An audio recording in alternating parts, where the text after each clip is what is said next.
Selamat siang semuanya. Selamat siang terutama untuk Bapak Sparta yang eh, sebagai dosen pembimbing.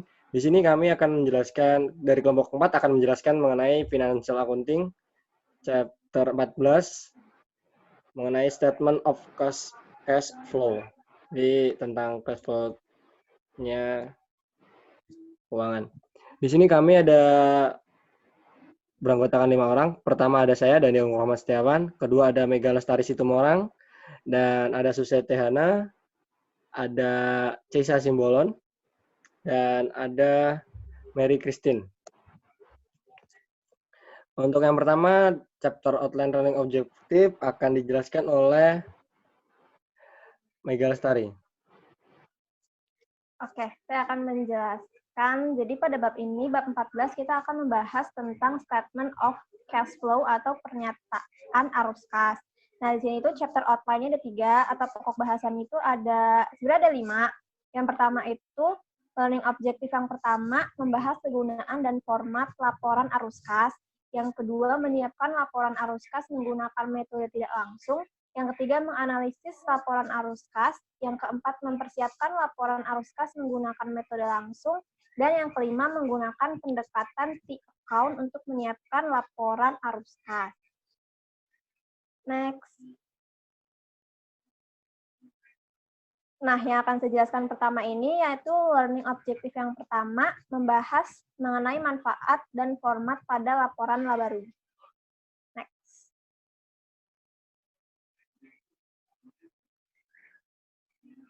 Nah, ini adalah kegunaan dan formatnya. Jadi, laporan arus kas memberikan informasi untuk membantu menilai 4 hal. Yang pertama, kemampuan entitas untuk menghasilkan arus kas masa depan. Yang kedua, kemampuan entitas untuk membayar dividen dan memenuhi kewajiban. Yang ketiga, alasan untuk perbedaan antara laba bersih dan kas bersih yang disediakan atau digunakan oleh kegiatan operasi. Dan yang terakhir adalah investasi tunai dan transaksi pembiayaan selama periode tersebut. Next.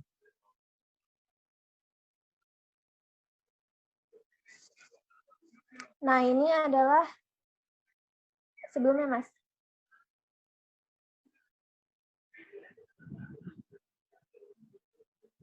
Setelah ini.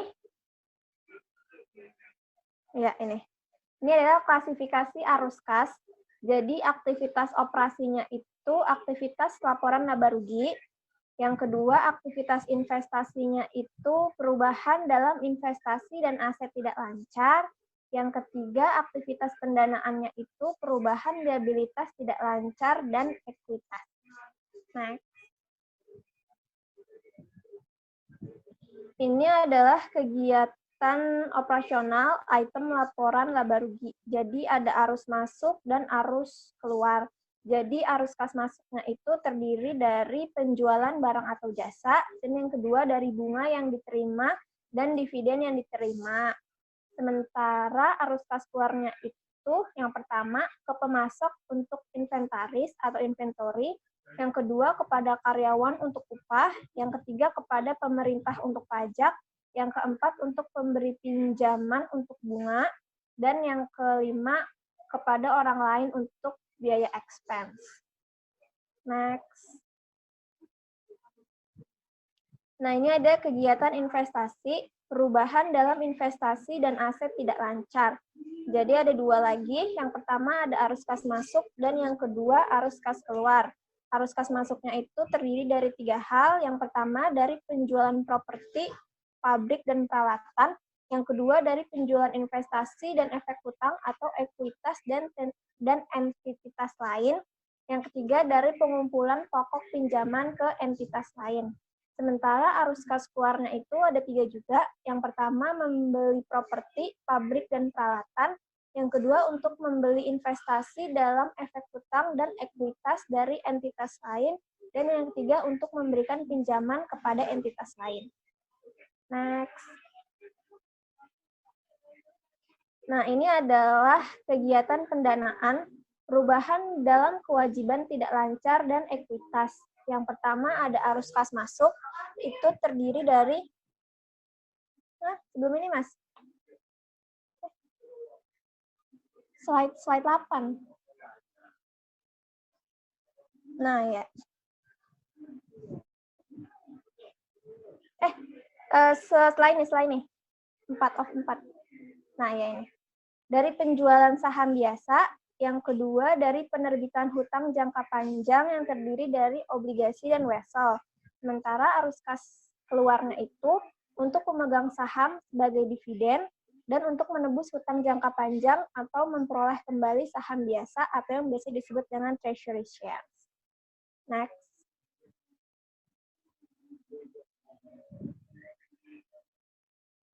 Aktivitas non-tunai yang signifikan. Jadi terdiri dari 4 hal. Yang pertama, penerbitan langsung saham biasa untuk membeli aset. Yang kedua, konversi obligasi menjadi saham biasa. Yang ketiga, penerbitan langsung utang untuk membeli aset. Dan yang keempat, pertukaran aset pabrik. Jadi, perusahaan melaporkan aktivitas pendanaan dan investasi yang signifikan yang tidak mempengaruhi uang tunai dalam 2 hal. Yang pertama, jadwal tambahan, dan yang kedua, catatan terpisah untuk laporan keuangan. Next. Nah, ini ada format pernyataan arus kas. Jadi, urutan penyajiannya itu yang pertama, kegiatan operasi, yang kedua, kegiatan investasi, dan yang ketiga, kegiatan pembiayaan. Next. Nah, ini adalah format laporan arus kas. Jadi yang paling atas kita harus tulis company name atau nama perusahaan, dan di bawahnya kita tulis pernyataan arus kas untuk periode yang dicakup. Jadi periodenya itu ditulis di bawah nama perusahaan itu.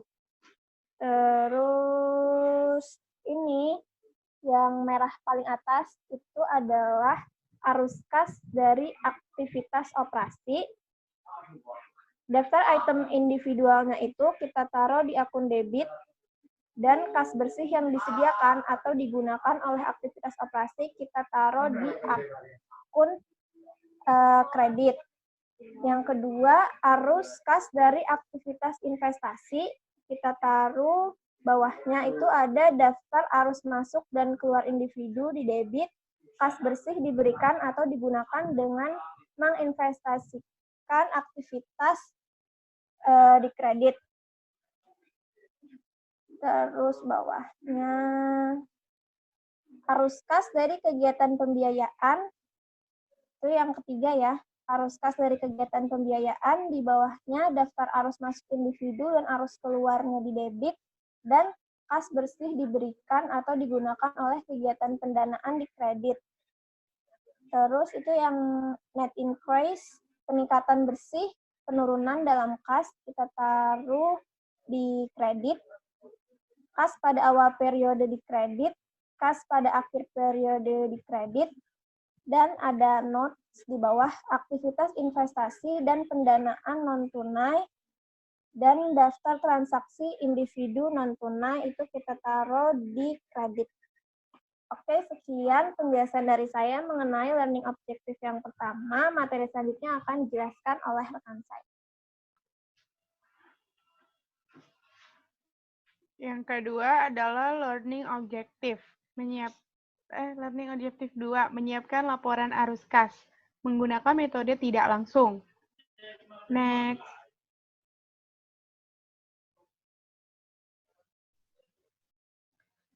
Mempersiapkan laporan arus kas terdiri dari 3 sumber. Yang pertama, laporan posisi keuangan komparatif. Yang kedua, laporan laba rugi saat ini. Yang ketiga, informasi tambahan. Next. Mempersiapkan laporan arus kas ada 3 step. Step yang pertama terdiri dari menentukan kas bersih yang disediakan atau digunakan oleh kegiatan operasi dengan mengubah pendapatan bersih dari basis akrual menjadi basis kas. Langkah ini melibatkan menganalisis tidak hanya laporan laba rugi tahunan berjalan, tapi juga laporan komparatif posisi keuangan dan data tambahan terpilih. Next. Step yang kedua terdiri dari menganalisis perubahan dalam akun aset dan liabilitas tidak lancar dan mencatatnya sebagai aktivitas investasi atau mengungkapkan sebagai transaksi non-tunai. Langkah ini melibatkan analisis laporan komparatif, data posisi keuangan, dan informasi tambahan terpilih untuk berpengaruhnya terhadap uang tunai. Next. Step yang ketiga, coba bandingkan perubahan bersih dalam kas pada laporan arus kas dengan perubahan dalam akun kas yang dilaporkan pada laporan posisi keuangan untuk memastikan jumlah sesuai. Perbedaan antara saldo awal dan akhir kas dapat dengan mudah dihitung dari laporan komparatif posisi keuangan. Next.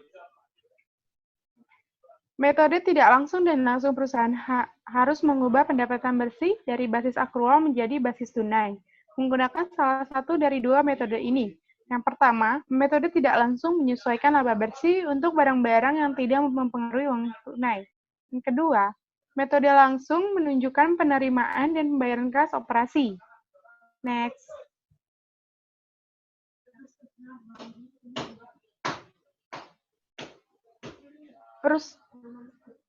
Perusahaan menyukai metode tidak langsung karena dua alasan. Yang pertama, lebih mudah dan lebih murah untuk dipersiapkan. Yang kedua, berfokus pada perbedaan antara laba bersih dan arus kas bersih dari aktivitas operasi. Next.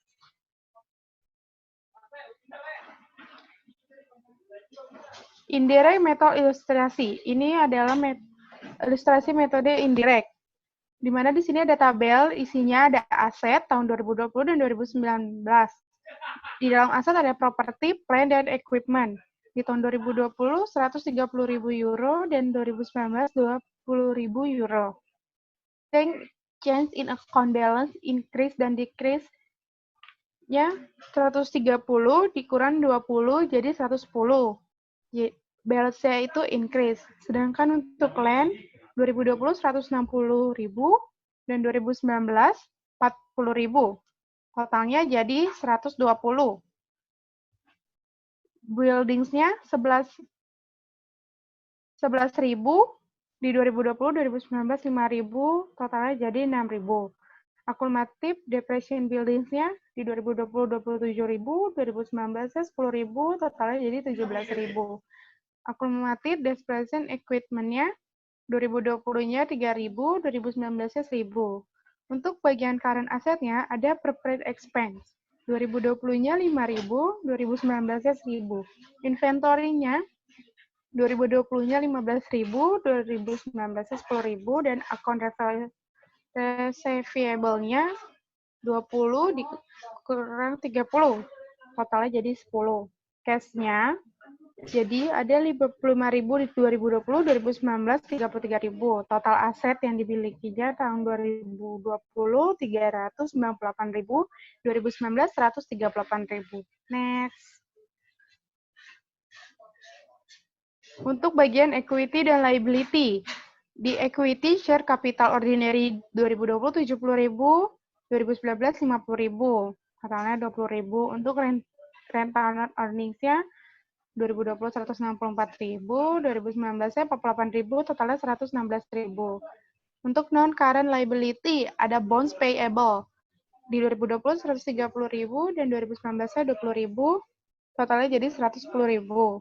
Untuk current liability-nya, ada account payable di 2020 8.000, 2019 12.000, total 16.000. Income tax payable-nya 2020 6.000, 2019 8.000, jadi total 2.000.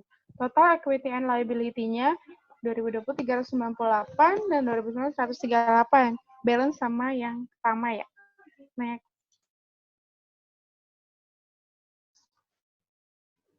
Untuk income statement-nya, di sales revenue-nya totalnya 507, cost of goods atau COGS-nya 150.000, operating expense atau excluding depreciation ini 111, depreciation expense-nya 9.000, loss on disposal of plant asset-nya 3.000, interest expense-nya 42.000. Di debit 315, di kredit. Income before income tax 192.000, di kredit income tax expense 47.000. Net income-nya 145.000. Debitnya dikurang kredit atau yang besar dikurang kecil. Next.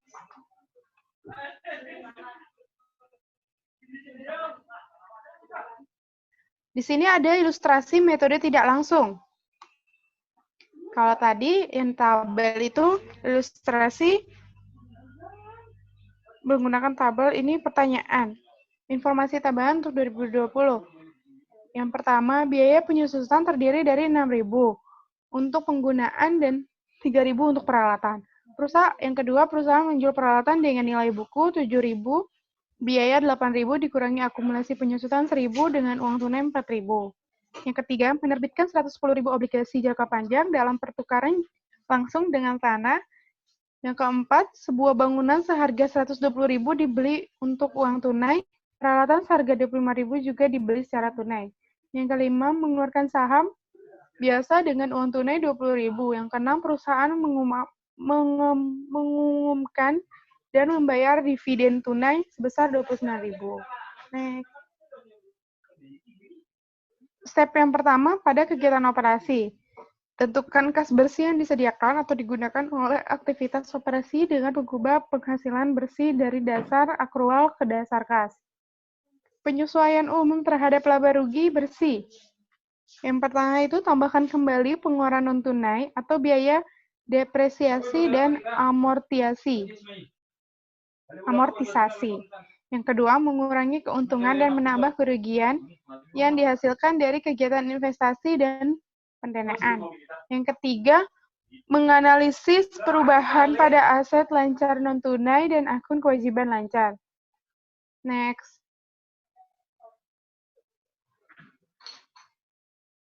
Yang merupakan contoh arus kas dari aktivitas operasi yang pertama, sebuah pembayaran tunai kepada pemberi pinjaman untuk bunga, B. penerimaan uang tunai dari penerbitan saham biasa, C. pembayaran dividen tunai kepada pemegang saham perusahaan, D. bukan dari salah satu di atas. Yang merupakan contoh arus kas dari aktivasi operasi yaitu sebuah pembayaran tunai kepada pemberi pinjaman untuk bunga. Next.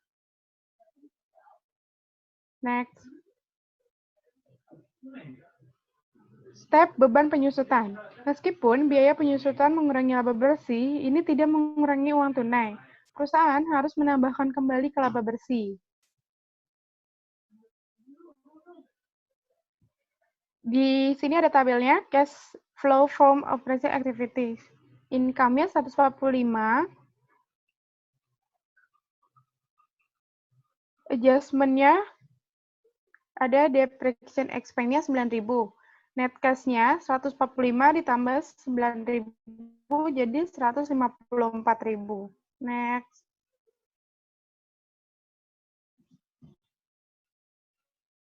Step kerugian pelepasan aset. Tanaman perusahaan harus melaporkan uang tunai yang diterima dari penjualan atau pembuangan aset pabrik di bagian kegiatan investasi. Karena itu, yang pertama, setiap kerugian penjualan ditambahkan ke laba bersih di bagian operasi. Setiap keuntungan penjualan dikurangkan dari laba bersih di bagian operasi. Next.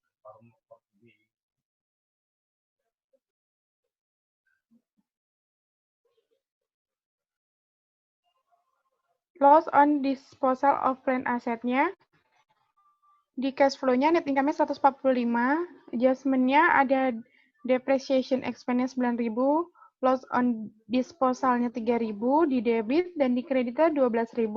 Net cash-nya jadi 157.000 euro. Next.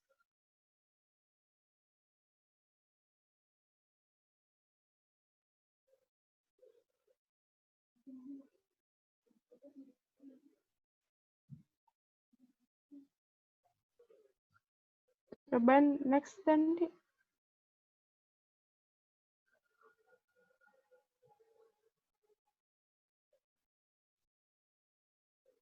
Oh, sebelumnya.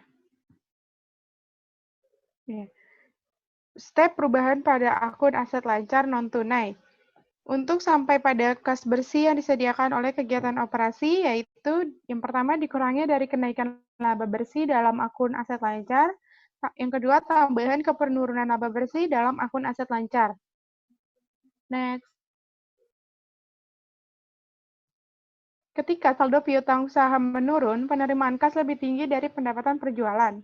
Di sini ada account receivable-nya, balance-nya 30.000, sales revenue 507, receipt from customer 517. Balance-nya jadi 20.000. Perusahaan menambah laba bersih, jumlah penurunan piutang. Next.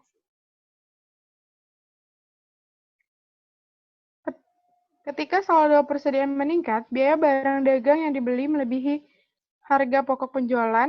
Harga pokok penjualan tidak mencerminkan pembayaran tunai yang dilakukan untuk barang dagangan. Perusahaan mengurangi laba bersih dari peningkatan persediaan. Ketika saldo biaya dibayar di muka meningkat, uang tunai yang dibayarkan untuk pengeluaran lebih tinggi daripada biaya yang dilaporkan berdasarkan basis akrual. Perusahaan mengurangi pendapatan bersih dari kenaikan biaya dibayar di muka. Next.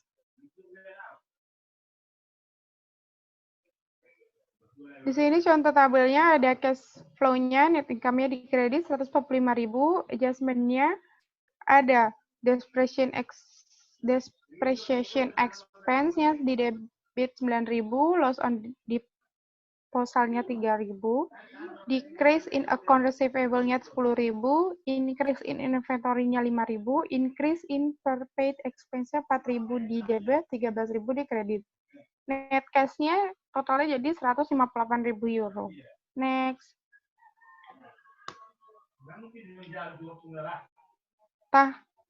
Tahap perubahan pada akun kewajiban lancar non-tunai. Untuk sampai pada kas bersih yang disediakan oleh kegiatan operasi, yang pertama, dikurangi dari penurunan laba bersih dalam akun kewajiban lancar. Yang kedua, tambahkan ke kenaikan laba bersih dalam akun kewajiban lancar. Next. Ketika hutang akun meningkat, perusahaan menerima lebih banyak barang daripada yang sebenarnya dibayarkan. Kenaikan ditambahkan ke laba bersih untuk menentukan kas bersih yang disediakan oleh aktivitas operasi. Ketika hutang pajak penghasilan menurun, beban pajak menghasilkan yang dilaporkan pada laporan laba rugi kurang dari jumlah pajak yang dibayarkan selama periode tersebut. Penurunan tersebut dikurangkan dari laba bersih untuk menentukan kas bersih yang disediakan oleh aktivitas operasi. Next. Ini contoh tabelnya. Di cash flow-nya ada net income-nya 145, adjustment-nya sama kayak tabel sebelumnya. Hanya ditambahkan increase in account payable-nya 16.000, decrease in income tax payable-nya debit 2.000, dan kreditnya 27.000. Net cash-nya jadi 172.000 euro. Next.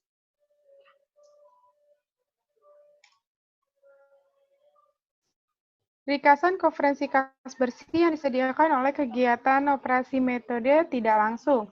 Non-cash charge-nya ada debt cash expense dan patent amortization expense. Di gain and loss-nya ada loss on disposal of plant asset dan gain on disposal of plant asset. Untuk change in current asset and current liability-nya ada increase in current asset account, decrease in current asset account, increase in current liability account, dan decrease in current liability account. Selanjutnya akan dilanjutkan dengan rekan saya.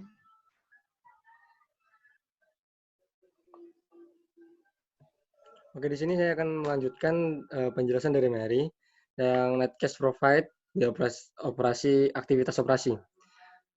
Just Photo Plus mereport income-nya 73 euro untuk tahun 2020. Dan including-nya income statement-nya ada di 7.000 euro dan gain disposal of land asset ada 2.500 euro. Just comparative statement of financial position show the following balance. Dia akan menunjukkan hasil akhirnya untuk balance-nya ya.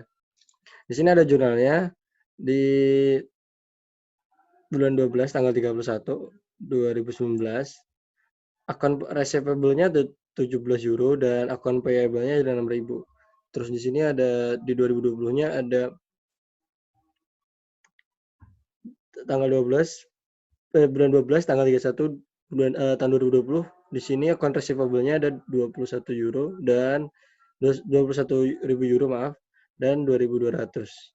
Kalkulasi net cash profit by operating activities for just Photo Plus. Di sini dijelaskan selanjutnya. Di sini. Cash flow-nya ya. Net income-nya 73.000 euro di debit.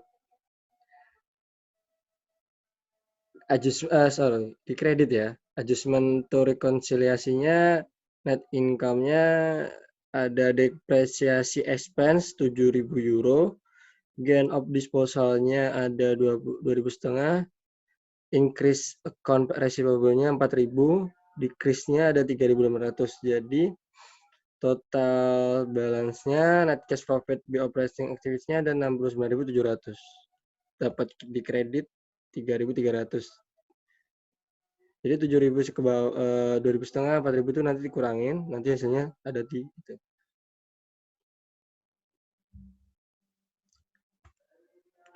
Selanjutnya ada investing and financing activity. The company purchased land, sebuah perusahaan membeli lahan 110.000 euro menggunakan long term bonds, menggunakan non-cash investing and financing activity. Dan di bawahnya ada additional information, mengindikasikan perusahaan tersebut membangun dengan biaya 220.000 euro cash. Di sini ada jurnalnya. The additional information explain that 17.000 euro net increase yang digunakan ada 2 transaksi. Terus pembayaran untuk penggunaan itu 25 euro dan penjualannya 4.000 euro dan digunakan lagi 48.000 euro untuk costingnya ya. Di sini ada jurnalnya. Equipment tanggal 1 bulan 1 2020 balance-nya itu 10.000. Purchase of equipment-nya 25.000. Cost of equipment sold itu jadi balance-nya 27.000. Jadi kenapa bisa 27.000? Jadi penjelasannya gini.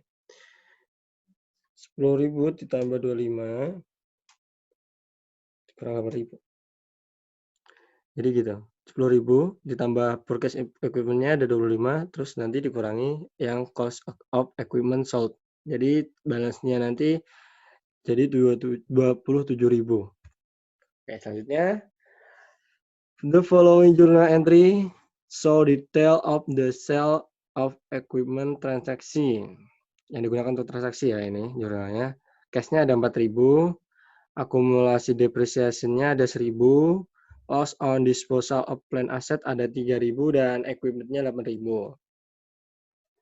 Nah, ini ada penjelasan lagi. The company increase share capital ordinary is issuing share of stock 2,000 euro. This is cash inflow report the financing activity section of the statement of cash flow. Ini masuk jurnal statement of cash flow-nya ya nanti. This additional information indicate that net income pendapatannya 145.000 euro, retained earning, and this is included in the operating activity section. The company paid dividend, dia mengambil laba ya, dividen 29 euro. The decrease in retained earning is a cash outflow that is reported in financing activity section. Masuk ke jurnal yang tadi saya sebutkan. Cash flow investing activity. Ini pembayaran gedung 110. Purchase equipment-nya di debit 10, purchase equipment-nya 25, disposal of plant asset-nya 4.000. Total kredit ada 191. Terus cash flow from financing activity ada issuance of Indonesia shares itu 20.000 kredit ya, di debit ya. Payment of cash dividend-nya 29.000. Dikurangin jadi Net cash used to be financing activity itu minus 9.000.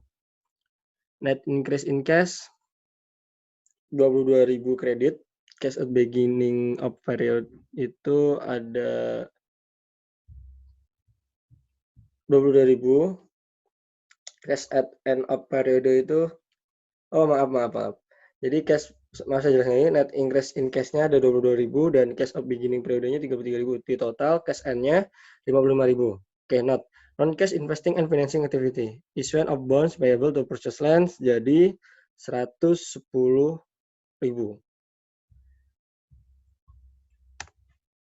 Sini dijelaskan lagi net change in cash. Partial comparative statement of financial position. Di tahun 2020, prepaid expense-nya itu 5.000, inventory-nya 15.000, dan account receivable-nya itu 20.000. Cash-nya ada 25. Terus 2019, prepaid expense-nya ada 1.000, inventory 10.000, account receivable-nya ada 30.000, cash-nya 33, nota asetnya ada 398 euro. Partial statement of cash flow. Net increase in cash 22.000, cash beginning of period itu 33. Jadi di total cash end-nya ada 55. Oke, di sini indirect method. Additional information all amount in thousand of NTS. Dolar Hong Kong ya. Operating expense include-nya 33.000, equipment with cost-nya ada 41.000 dan book value-nya 36. Sold-nya terjual ya 34.000 cash. Land was sold is book value for cash. Interest expense-nya ada 12.000 dibayar cash. Equipment with a cost of 166.000 dibayar cash juga. Bonds-nya 10.000 di redeem. The face value for cash. Ordinary share-nya ada 1 par of dari 130.000 ya. Terus cash dividend-nya ada 55.000 dan dibayarkan di tahun 2020. Ordinary share-nya ada 30.000 untuk lahan ini. Nah, di sini ada contohnya, ada contoh jurnalnya. Aset-nya ada land, building, accumulated depreciation building, equipment, accumulated depreciation equipment, prepaid expense, inventory, account receivable, dan cash-nya. Kita akan jelaskan satu-satu di sini. Tahun 2020 ada 75.000 building-nya 200.000 dan akumulasi depreciation-nya itu dikurang 21.000. Terus equipment-nya 193, akumulasi depreciation-nya itu 28.000, prepaid expense-nya ada 4.000, inventory 4.000, 54.000, account receivable-nya 68.000, cash-nya 54. Jadi total keseluruhan ada 599. Nah, 2019-nya ada land-nya itu 70.000, building-nya 200.000, akumulasi depresiasinya 11.000, equipment-nya itu 68, akumulasi depresiasinya itu minus 10.000, terus prepaid expense-nya 6.000, ya, inventory-nya kosong, 0, terus ada account receivable itu 26.000, cash-nya 37, total 396, dan di check in account balance-nya 5.000 itu increase, building-nya 0, akumulasinya 21.000 kurang 11.000 ya, ini perbandingannya. Itu jadi 10.000 increase, terus equipment-nya 125, selisihnya ya ini, selisihnya. Akumulasi depreciation equipment-nya 18.000 increase, prepaid expense-nya 2.000 decrease, inventory 54.000 increase, account receivable-nya 42.000 increase, dan cash-nya 17.000 increase. Ini sama kayak tadi ya, teman-teman. Ini yang mengenai equity dan liabilities-nya. Sama kayak tadi, share capital ordinary-nya 20.000 dan yang dari 2020 dan 2019-nya ada 60.000. Increase-nya itu selisihnya ada 160. Dan retained earning-nya 206.000 dan dari tahun 2019 136. Selisihnya itu 70.000 increase ya. Bonds payable-nya 440.000 dan tahun 2019 150, 10.000 decrease selisihnya.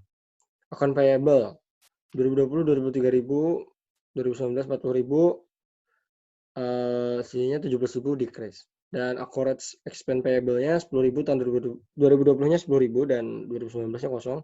Jadi selisihnya ada 10.000 increase. Total keseluruhannya ada 2020 599.000 dan 386.000 di tahun 2019. Ini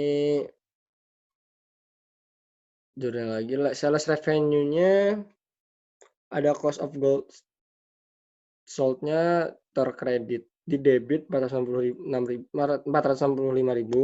operating expense-nya 221.000, interest expense-nya 12.000, loss on disposal of plant asset 2.000, dan ada kredit 700.000.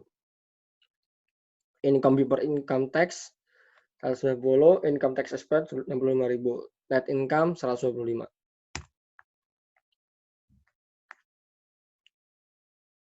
Sama kayak sebelumnya.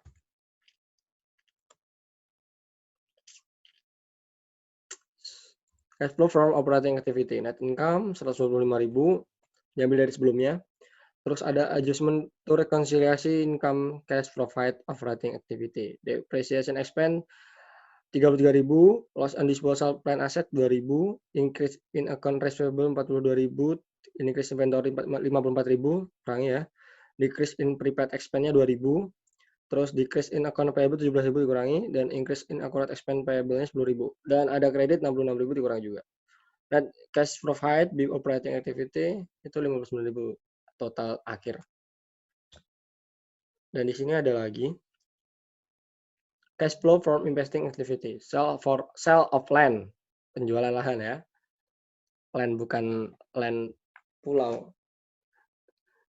25.000 itu dikredit, disposal of land asetnya 34.000, purchase of equipment-nya ada di debit 166.000, kurangin ya ini, cash use we investing activity 107.000 kredit, cash flow from financing activity, redemption of bond itu 10.000, terus sale of ordinary shares kredit 130, debit 130.000, dan payment of dividend 55.000. Net cash by financing activity-nya 65, net increase cash kredit 17.000, beginning of period-nya 37, cash at end of period-nya 54.000 hasil akhir ya. Not non cash investing and financing activity issued ordinary share in exchange overline 30.000. Oke, di sini ada learning objective 3. Analis mengenai pencatatan cash flow ya.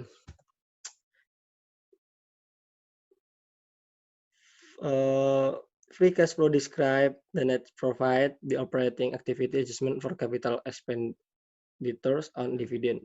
Ini mengenai untungnya. Di sini ada apa itu namanya?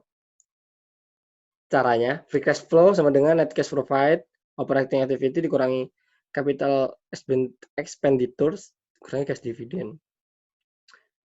Oke, di sini ada jurnal juga. Using cash flow to evaluate a company, ilustrasi.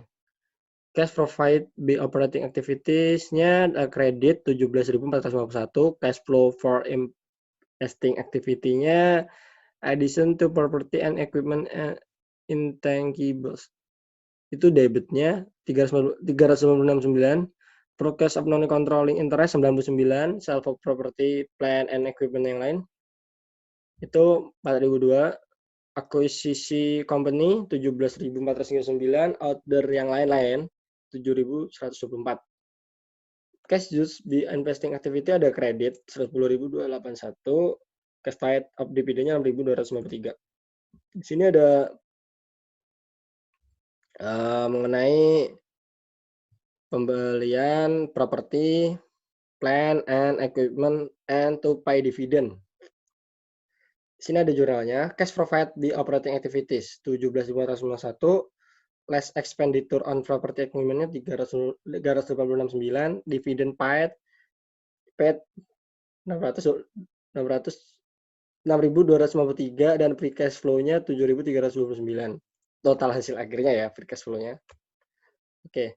Sini ada free cash flow dari Lowell Ltd. Issued the following statement of cash flow untuk tahun 2020. Oke. Cash flow from operating activity-nya net income 19.000 yuan. Terus adjustment to reconciliation net income to provide operating activity-nya ada depreciation expense 8.100 yuan, loss on disposal of land asset 1.300, decrease in account receivable-nya ada 6.900 di debit, increase inventory-nya ada 4.000, net decrease in account payable-nya 2.000, dan ada di kredit 10.300, net cash provide by operating activities ada 2.900. Oke. Free cash flow solution. Cash flow from investing activities. Sale of investment ada di debit 1.100, forecast of equipment 19.000. Net cash used by investing activities 17.900, teman-teman. Ada cash flow from financing activity, itu issuance of equity share-nya ada 10.000 di debit ya, di akun debit. Payment on loan not payable itu 5.000, payment of dividend itu 9.000, dan ada net cash used by financing activity-nya 4.000. Net increase in cash itu 7.400, dan cash at beginning of year 10.000. Totalnya di cash at end year-nya itu 17.400. Oke, di sini dijelaskan free cash flow in 1,000 year. Ya, yuan, sorry. In 1,000 year. Kayak lagu ya. Saking semangatnya. Jadi 29.300 dikurangi 19.000 dikurangi 9.000. Ada total hasil akhir 1.300. Dan net cash provide the operating activity file to take into account that a company invest in new plant asset just to maintain the current level of operation. Jadi ini sebuah plan untuk investasi ya, teman-teman. Jadi di sini saya sudah menjelaskan mengenai free cash flow solution-nya. Dan learning objective 4 akan dijelaskan oleh rekan saya selanjutnya, Tessa Amaria.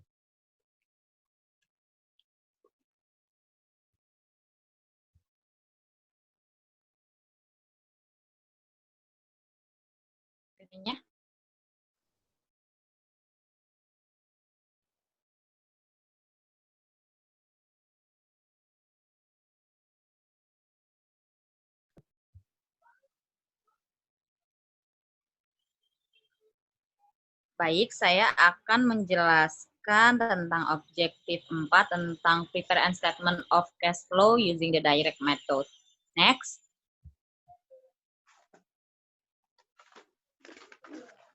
Jadi statement of cash flow itu dengan direct method itu ada 3. Yang pertama dia compute net cash, yang kedua dia report company report, yang ketiga itu dia difference between cash receipt and cash payment. Next. Ini ada direct method illustrated ya. Ini dia asetnya itu ada properti, plant, equipment, land, dan lain-lain. Nah, ini tuh dia cara perhitungannya itu dari 2019 ke 2020. Di 2019 itu dia 20.000 euro. Tapi di 2020 dia itu menjadi 130.000. Sehingga di change in account balance-nya dia increase atau decrease itu jadinya dia itu increase karena dari 20.000 ke 130.000 itu mengalami kenaikan 110.000. Begitu juga seterusnya. Nanti di akhir itu di 2019 ada total asetnya itu sebesar 138.000 dan di tahun 2020 itu ada 398.000 total asetnya. Next.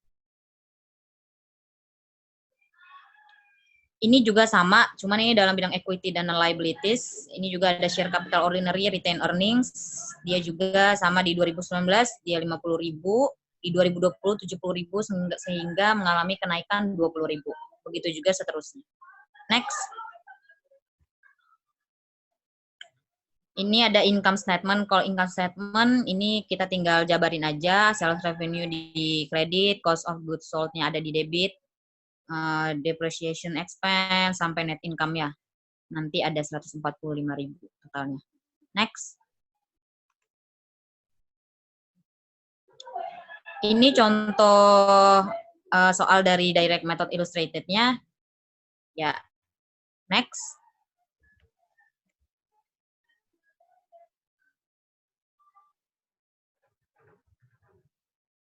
Next.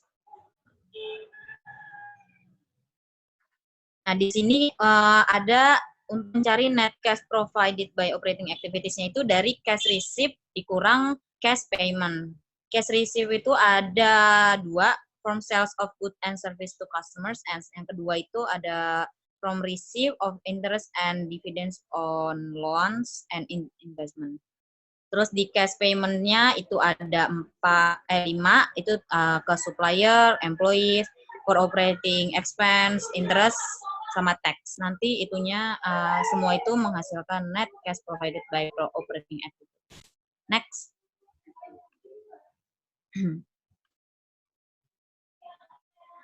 Nah, ini cash receipt of customer ini perusahaan itu harus apa ya? Consider untuk perubahan account receivable yang mana akan menentukan seberapa besar revenue pada cash receipt-nya itu. Ketika revenue-nya lebih tinggi daripada cash receipt-nya, maka account receivable-nya itu menjadi increase atau mengalami kenaikan.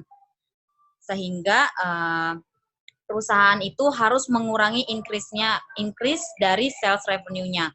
Begitu juga ketika account receivable-nya itu mengalami penurunan, perusahaan itu menambahkan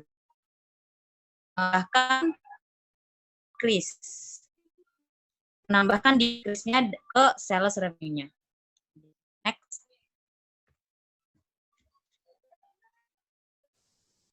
Ini contohnya nih, for computer service, account receivable-nya decrease 10.000. Dia mengalami penurunan. Berarti di balance-nya 30.000, berarti isi from customers-nya itu 517.000. Ketika dia mengalami this, berarti dia ditambah otomatis dia berarti 500.000. Itu maksudnya debitnya ditambah. Jadi debit 10.000 itu waktu dia ke 517 yang debit ini jadi 507.000. Balance-nya jadi 20.000 karena dia udah dikurang.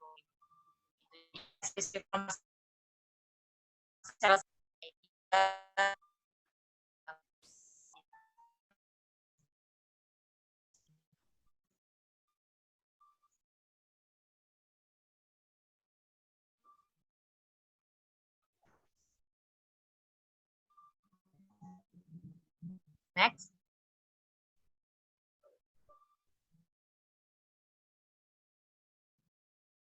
Nah, ini perusahaan harus menghitung pembelian per tahunnya untuk menentukan seberapa besar cash yang dibayar ke supplier. Ketika inventory-nya mengalami kenaikan, pembelian itu akan melebihi dari pembayaran barang yang dijual. Nah, ini contohnya cost of goods sold-nya 150.000. Yaitu nambah increase-nya ke inventory 5.000. Purchases-nya menjadi 155.000. Next.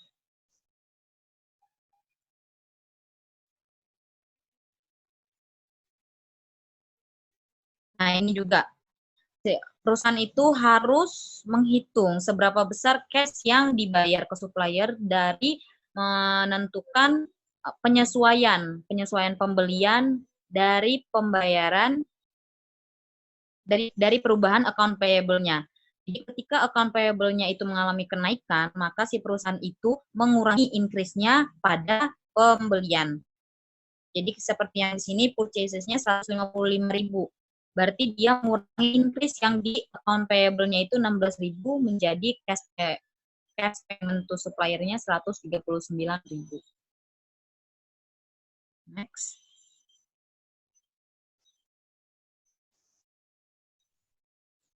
Ini selanjutnya akan dijelaskan oleh teman saya Suset. Terima kasih. Oke, saya akan melanjutkan materi learning objektif 4-nya. Next. Enggak. Sebelumnya.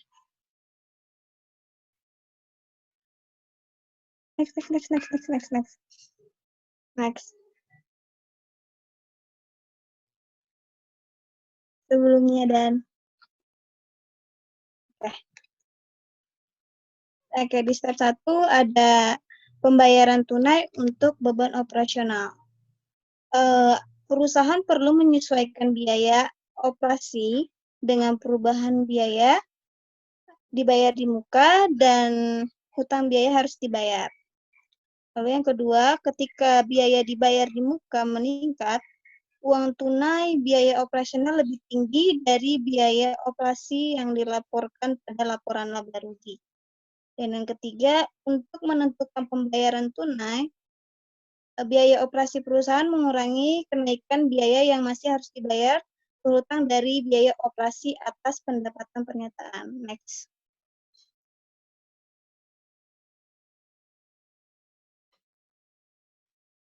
Oke, di sini ada cash payment for operating expense, pembayaran tunai untuk operasi biaya.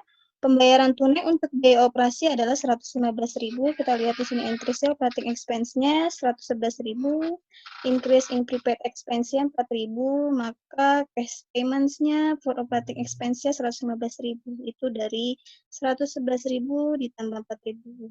Next.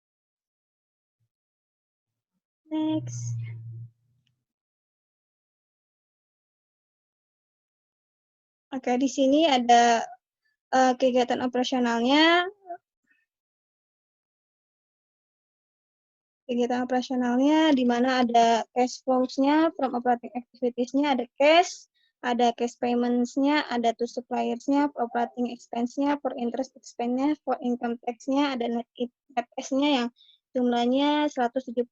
Itu hasil dari cash receipt from customer-nya sama hasil dari supplier, operating expense, interest expense, dan income tax. Maka hasil 345.000 dan dijumlahin jadi 172.000.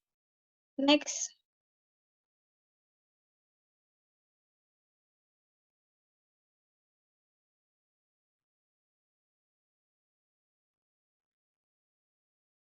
Ini langkah kedua, step kedua, berinvestasi dan membiayai kegiatan pembaik. Peralatan dibeli,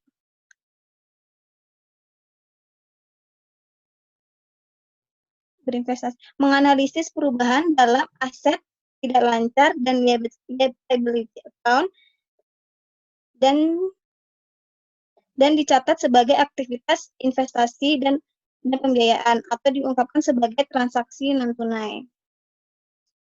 Aktivitas investasi dan pendanaan diukur dan dilaporkan dengan cara yang sama di bawah metode langsung dan tidak langsung. Next.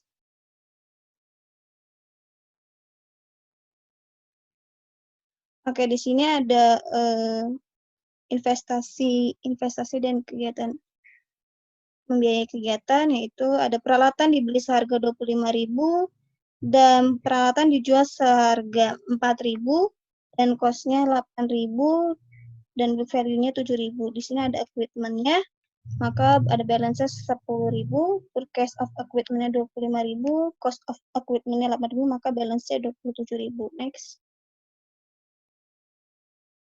Next. Sebelumnya. Di sini maka jurnalnya ada cash-nya 4.000 di debit, akumulasi depreciation equipment-nya 1.000 di debit, cost on disposal of plant asset-nya 3.000 di debit, dan equipment-nya di kredit 8.000. Next.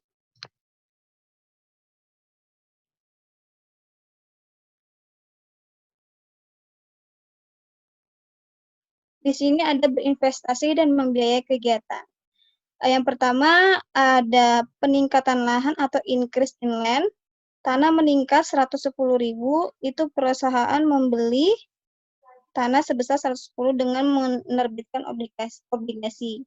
Maka dia sangat signifikan kepada non-tunainya. Non-tunai yang sangat signifikan. Lalu yang kedua ada peningkatan bangunan atau increase in building. Akuisisi gedung untuk akuisisi gedungnya 120.000 uang dengan secara uang tunai, dan maka dia disebut transaksi investasi. Yang ketiga ada kenaikan hutang obligasi atau increase in bond payable. Hutang obligasi meningkat 110.000, maka perusahaan mengakuisisi tanah oleh bertukar obligasi untuk tanah, maka dia disebut non tunai yang signifikan, dan investasi dan transaksi pembiayaan. Next.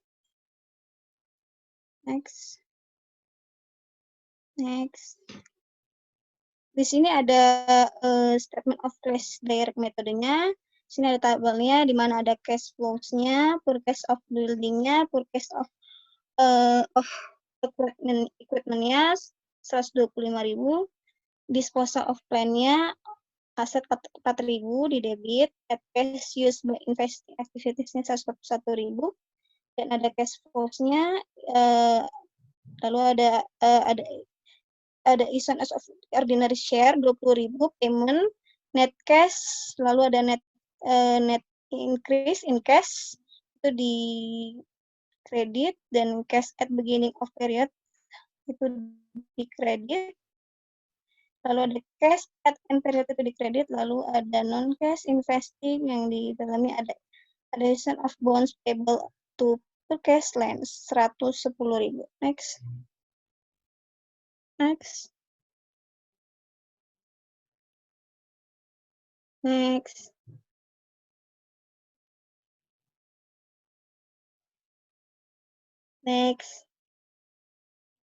Bentar, Hana. Ini ada macet.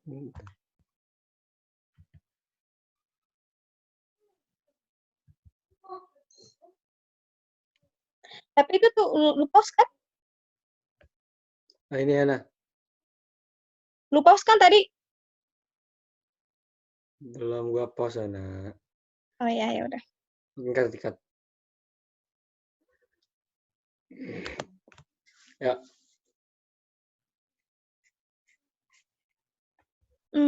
Sebelumnya page 78. Enggak. Next.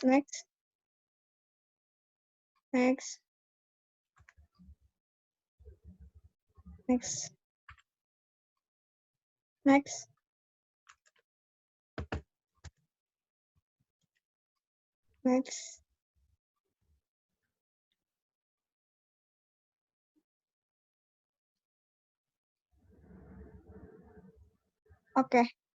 Di sini ada step ketiga, net change in cash. Di sini kita bisa bandingkan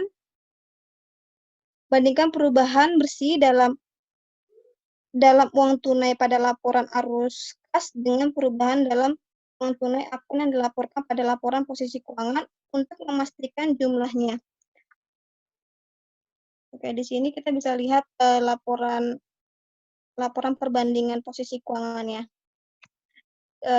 prepaid expense 2020 itu ada 5.000 dan 2019 itu ada 1.000 dan inventory-nya di 2020 ada 15.000, 2019 ada 10.000, account receivable-nya ada 20.000 di tahun 2020, tahun 2019 ada 30.000, maka cash-nya tahun 2020 ada 55.000, 2019 ada 23.000, maka total aset dari dari tahun 2020 sebelumnya, maaf, masih sebelumnya, Mas. Maka jumlah total asetnya 398.000 dan di tahun 2019 total asetnya ada 398.000 dia balance. Dan di bawahnya ada statement of cash flows-nya, net increase in cash-nya 22.000, cash at beginning of period-nya ada 33.000, cash at end of period-nya ada 55.000, itu jumlah dari 33.000 cash net increase pada cash at beginning. Hasilnya cash at end 55.000. Next. Oke, di sini kita akan lanjut ke learning objective 5 mengenai penggunaan akun dalam persiapkan laporan arus kas. Next.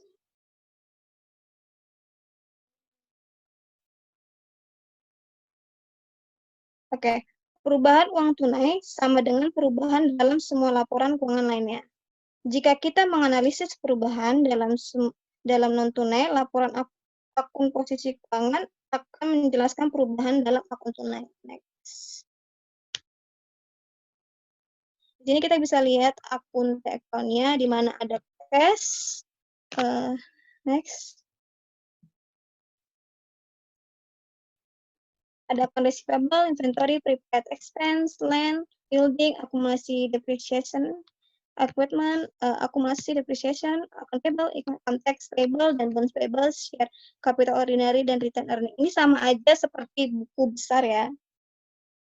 Tapi di sini disebut TK. Sekian dari materi yang saya sampaikan. Terima kasih.